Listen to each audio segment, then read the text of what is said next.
কর এবং ভ্যাট ফাঁকি রোধে ডিজিটাল প্রযুক্তির ব্যবহার বাড়াতে চায় জাতীয় রাজস্ব বোর্ড। একই সাথে ভ্যাট নিবন্ধন বৃদ্ধির জন্য এই সংক্রান্ত আইনে পরিবর্তন আনা হচ্ছে বলে জানিয়েছেন সংস্থাটির চেয়ারম্যান।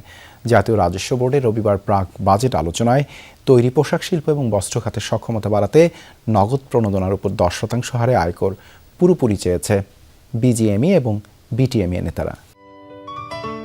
সিলন টি রপ্তানিতে শীর্ষে।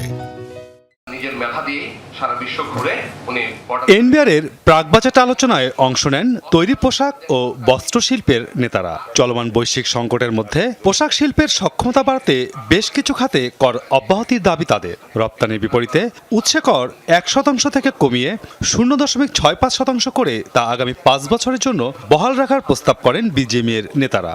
পাশাপাশি সাব কন্ট্রাক্টে কর জটিলতা নিরসনের দাবিও জানান তারা।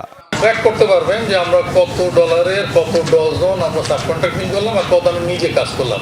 একটা কোম্পানি বাধ্য হয়ে সাবকন্ট্রাক্টিং করে, আবারও বলতেছি অন টাইম শিপমেন্ট করার জন্য। এখানে ট্যাক্স ইভেশনের কোনো সুযোগ নাই, আর এই ডুয়েল ট্যাক্সেশন ইম্পোজ করার সুযোগ নাই।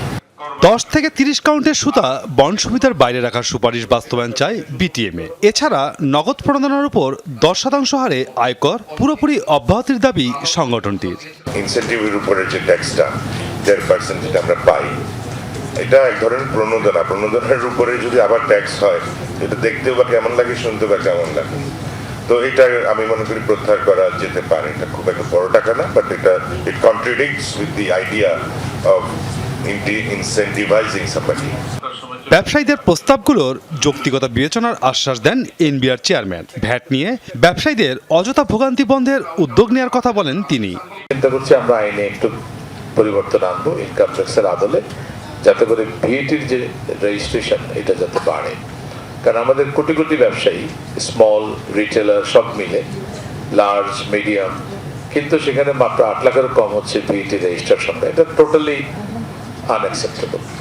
শিল্পের জ্বালানি সংকট মোকাবেলায় সোলার যন্ত্রাংশ এবং ব্যাটারি আমদানিতে বিধিনিষেধ তুলে দেওয়ার দাবি জানিয়েছেন ব্যবসায়ীরা। এই মালটাকে আটকিয়ে রেখে ড্যামারেজ খাওয়ানোর মাসুদুজ্জামান রবিন, যমুনা নিউজ, ঢাকা।